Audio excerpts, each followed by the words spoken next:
Welcome, Matt. JP, how you doing today? Good. It's been a few days. It has been a few days. I did the sauna last night, and this morning I'm eating breakfast. And we Nice. finally got our very expensive coffee this morning. Congratulations. Yes. That's good. Life is good again. Life is good again. Exactly. How are you doing? Doing well. I'm actually a little sore today. We had our volleyball playoffs last night, and it was double elimination, and we ended up literally playing for about 4.5 hours straight. It's a lot of volleyball. Yeah, because of the way that the tournament worked out. So yeah. So Matt, this is going to sound funny, but every time you talk about volleyball, for some reason, and I'm not ashamed to admit Please don't think that I don't want to hear you thinking that I'm wearing these tight little shorts. No. You know, I'm a big movie buff guy. No. So I keep thinking of like Top Gun with aviator glasses and 80s Tom Cruise. Not that I'm into 80s Tom Cruise, but that's the association I have there. Yep. Well, good. That's good. I'm glad that you're able to play 4 hours of volleyball. So, I think on today's episode, we've kind of reached a point where our Shaker deal is still unfolding. It believe is. it or not. When I say believe it or not, it's because at the point of this recording, are we 3 months out? No. How long has it been since we got under contract? It's more than 3 months because I think we had 3. Yeah, it's probably about 3.5 months. 3.5 months. And the deal is out of contract right now, and we're working on some stuff. And it's still they're still developing things going on. Yeah, as of last night / this morning.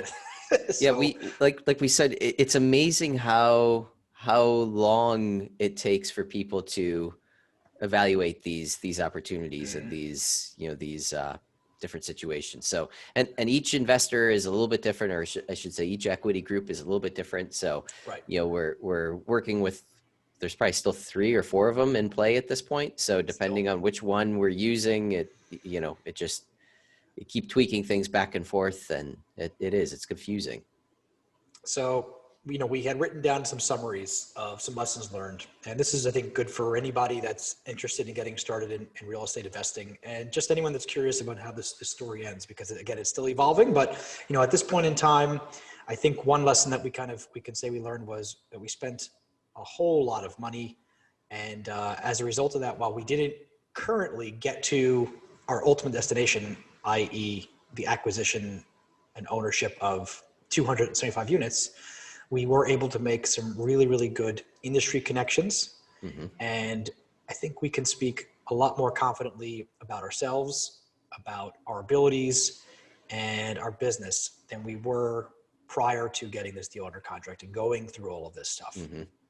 Yeah, we constantly have meetings basically with groups that we've been in communication with this entire time, who are starting to get us to understand us and understand what we're looking for or what we're trying to do, what we're uncovering.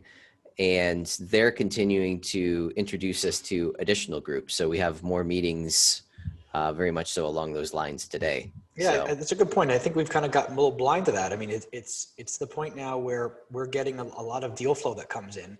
We underwrite it, we look at it, looks like a project that we go after, and we share it with these groups that we're working with, these equity groups. And just last night, we got a request from one of them. It was like, hey, you guys seem like you're doing good, you're very active. Let's set up a call and talk about a more strategic partnership. Which is exactly what you want. Yeah, more programmatic strategic partnership, which is, we're going to back you with cash, so you don't have to worry about scrambling around. So that's exactly what you're looking for. That's what you want to try to find, is those types of partnerships. So and we wouldn't have gotten here if we didn't spend a bunch of money. So that's exactly. That's the lesson learned there. I guess I would, if I could distill that another way, it would be like, just because you spent money with the expectation that you wanted this one thing, this in this case, a physical asset, other good things that are beneficial for our business, for our growth, and for what we're trying to do long term is sort of what we got instead. And that's okay, because it helps keep the lights on, sort of, for us to continue doing this for the next project. Yep. A little bittersweet, but it's a good thing. It's a stepping stone. They always say education is expensive, and how does it go? Education is expensive, and good education is really expensive, something like that. Yeah. So we'll fix that in post-production. Yeah. So, another thing that that's kind of crazy to us, and again, I think we've become like a little numb to it, like not like bad numb, but good numb, is the fact that we're going after these multi-hundred unit deals without breaking a sweat. And that's probably a funny way of saying it. So we put an offer in on a 340 unit property, which is enormous. Made it to best and final. We made it to best and final on a 722 unit in Alabama. That one was really crazy. And I don't know what kind of show I put on for the broker there, but it says something that we're doing something right. And I don't know if we weren't really seeing that a couple of months ago or before this. Well, and again, I think you touched on it. It goes back to the way that we're presenting and carrying ourselves and coming off to people. I mean, having the confidence to be able to talk about it and not stumble over your words and that. I mean, that's incredibly important. And that's really, I mean, obviously you're in sales, you know this. So, confidence is one of the most important things that you can have walking into a room or a situation. If you feel confident about it, then other people are going to feel confident about it. So, yeah. And then you get to the mathematicians and you got to win them over too with, this is how it's going to work. That's right. So that's right. And we kind of touched upon this, but making it to best and final more often than not, right? Our underwriting has evolved. It's not just cutting cost. And what I mean by that is, so when you're underwriting a project, what you're doing is you're taking all the existing financials, the T12, and the latest rent roll to see where their current effective rents are. And then you're going to say, okay, based on that, I'm going to assume when I take over, you usually, to be conservative, you say a lot of the expenses or all of the expenses are going to go up. And if usually it's like 2 to 3% depending on the category. So you plug that in there. You're saying worst case, things are going to go up. The truth is the day you take over, like your utility bill isn't going to go up 3% overnight. It doesn't work like that, but you throw it in there anyway. But maybe things like things that you have control over, maybe contract services, landscaping, maybe it's your turn costs or your repair and maintenance budget. Depending on how the property is run, how much deferred maintenance there are, how well it was run, maybe that number that was in your T12 was really low to begin with. And so you need to bump it back up, and that should be part of your pro forma. But we see some groups, their hallmark is we're going to go in and we're going to slash costs. And that hasn't been our approach. And in fact, we say pretty much everything is going to go up unless we find, and this is really on bigger deals, unless we find an example where maybe they're spending $100,000 a year on landscaping services. And if the property is big enough and you're spending $100,000 a year on landscaping, heck, hire 2 guys or girls. We're equal opportunity employers here. And have them, get them a ride along lawnmower and a leaf blower and put them to work. I mean, what does that cost you? $50,000 a year, $40,000 a year or so? Right. So that's a legitimate way of cutting costs. And we can talk about underwriting technique in a whole separate show in itself. But I think that's kind of evolved. And even the property selections that we have as well, choosing which properties we're going to spend our time on, I think we've gotten pretty good at saying, okay, this is something that, yes, there's something here. This one looks good. This one makes sense. And we are seeing quite a few different properties, but we're weeding out the ones that don't make any sense pretty well immediately. And again, only spending time on the ones that do hold potential. Yeah, so. And a big part of that we're noticing is deals that don't, at least for us, for what we're trying to do, deals, and because we're assuming all the expenses are going to go up. If you can't count on decent rent growth or a path to a substantial rent growth or membership fee growth of at least $150 to $200 or more, for us, it's hard to make the numbers work on those deals. And there are groups that have different requirements, different IRR values or different return metrics that they need to hit. But we're getting better at identifying what works and what doesn't work, and that helps. Another point I think is our openness or willingness to, I guess, be more flexible with what a deal structure looks like, or we'll call it what we're willing to get in exchange for a more stable or easily achievable long-term growth. Would you say so? I mean, Yeah. we've had some experiences. We could talk about our student housing Yes. experience one Yes, day. that's another story in itself. And a lot of things that we learned as a result of that, especially with, we'll call it human nature, greed and human nature, and how a short-sighted response to not being open to sharing more of the pie really was detrimental to the overall project. Yeah. Right, Yep. Matt? Yep. Yeah, no, absolutely. And that's one thing that we've always been. And you know, I'd like to think that once we get to be larger, we continue that type of an approach. But at the same time, again, like you said, it's human nature. I think as people progress in their, in their real estate journey or wealth journey, I guess you can say, they start to value their time to a certain level, and to spend your time on something that you don't, necessarily make a specific figure, gets to be, at a certain point you realize it's not worth my effort. But at the same time, there is definitely a line where it's just egregiously egregiously greedy.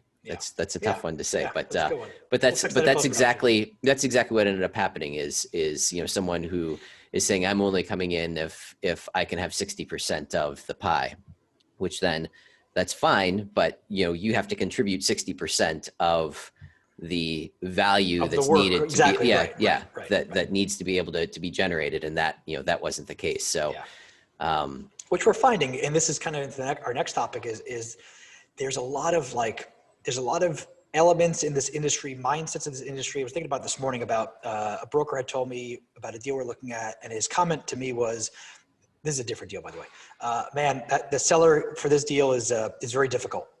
And I'm thinking to myself, is that really the legacy that you want to continue, want to be known for, as being the difficult seller? You're the guy that scrimps and pinches on every single penny and makes the transaction unbearable, and you're known as that guy that's difficult to work with. Yeah. Life's too short for that shit. Yeah. Yeah, exactly. So I think, and that kind of bumps into what you just talked about. And then what we're running into a lot is the industry really doesn't value putting people first. Yeah. Yep. And that's been our it's challenge. All me. About explaining our unique value proposition to traditional capital groups, and they don't get it. And this is where impact investing makes a bigger difference, right? This is the blue ocean strategy, and this is where we got a lot of so what I'm looking for. Inspiration. There we go. Stop word for me this morning. From a book called Firms of Endearment that Howard had turned us onto. Great book. If you haven't heard of Firms of Endearment, fantastic business book. It's basically a study of a number of businesses like Patagonia,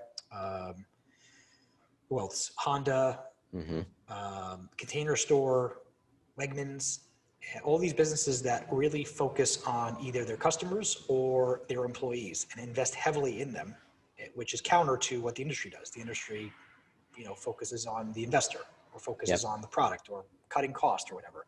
And they instead really invest heavily into those areas that are perceived as expensive or these egregious costs. And what they find is it pays dividends for them. In fact, if I remember correctly, it was like over the course of 10 years, these firms of endearment that were identified, there's a bunch of them, B&W is one of them too. They earn, I think, 1,000 times more, they're 1,000 times more profitable than their counterparts on the S&P, something along those lines. And the punchline here is it pays to invest in the right areas, which the industry and the world is slowly coming around to. And this is just some of the challenges that we're running up into when we try to explain what we're trying to change in the marketplace. And it's funny. Yeah. Dealing with really smart people that they're like, yep, that's cool. I mean, none of it, that's cool. It's on to the next thing. It's like you just said a bunch of nothing. Yep. No, exactly. Yeah, it kind of just goes in one ear and out the other. So, right. One of the other things too that I wanted to touch on real quick is how we break up the the available equity. So as I was talking about a few minutes ago, you know, it's fine if someone wants 60% of the pie, as long as they're putting in 60% of the work, the effort. So the way that we look at that is we basically put each, we separate the work portion of it, and we separate the money portion of this into two separate buckets. We basically say, okay, 50% of the GP equity is going to go toward the work, and 50% of the GP equity is going to go toward the money side of things. And then we break down each of the segments down to smaller percentages. Like boots on the ground is one thing on the work side. The finding the deal is another line item on the work side. And each one of those line items have a percentage that's associated to it. So that way, when, you know, when we're in the exact same situation where we have some, you know, bigger fish that's coming in and saying, well, you know, yeah, bigger. Yes, that's right. I forgot we're using spuds. Yes. Yeah, that's right. So, so as we get these bigger groups that are coming in, these bigger people, you know, who might just come in and kind of barrel their way through, we can say, well, you know, here's the amount that we have segmented for whatever that is. Yeah, put some structure around things. Exactly. Right? You got to start with something. Yep, exactly. And, you know, of course we can shift it. If someone's coming in and writing a check, they're adding a lot of value to the equation here. Then yeah, exactly. Yeah. Then they get more of the percentages, but, you know, rather than just having someone come in and plant their flag and say, I want 60%, we can have a very, very, you know, frank conversation very early on and say, well, this is what, you know, is available for that position. Right. Are you willing to bring in this, this, and this? Then maybe we can get you up to 60%. If you're not, well, then this isn't the right deal for you and we can move on. So, so I think that that's probably pretty valuable to be able to, you know, structure your deals the same way so that, you know, again, you can have, as JP said, some type of structure, you know, framework around how you're going to divvy up the available funds. That's right. That's right. And on that note, I think we got to wrap up. We have a very busy day ahead of us, like every single day here at Significant. We've got, going to go do a property tour with our construction partner. We've got an off-market deal, small deal, poor places. 106 units is 106 units. Yeah. And and it's about 20% occupied. The group that had it, they bought it about a year ago, and there was a down building. They've done nothing, and the occupancy went from close to 60% last year down to 20%. And it's in a sad state of affairs. So if we get this one, we'll do a call about this one. So we're going to meet with Wayne at that property and get some estimates on what it'll cost. And then we have our call for offers, or best and final offer rather, right, for our 340 unit. Yep. And we've got a couple of calls this afternoon to talk about that one and our shaker deal. Yeah. See what becomes of that one, right? Exactly. And we continue to keep on continuing. So Matt, it's been fun today. I think we've kind of wrapped up all of the shaker.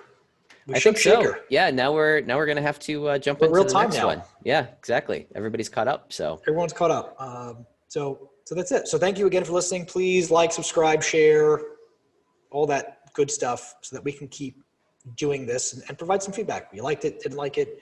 You know, you thought it was racist for us to call people potatoes. I don't know. What is the appropriate race? Like, is that like vegetalist? Vegetalist could be. Plantist? What is that? I don't know what that is. I'm sure we've offended someone. Okay. With that, Matt, I'll see you later. See you, JP. Thanks, everybody.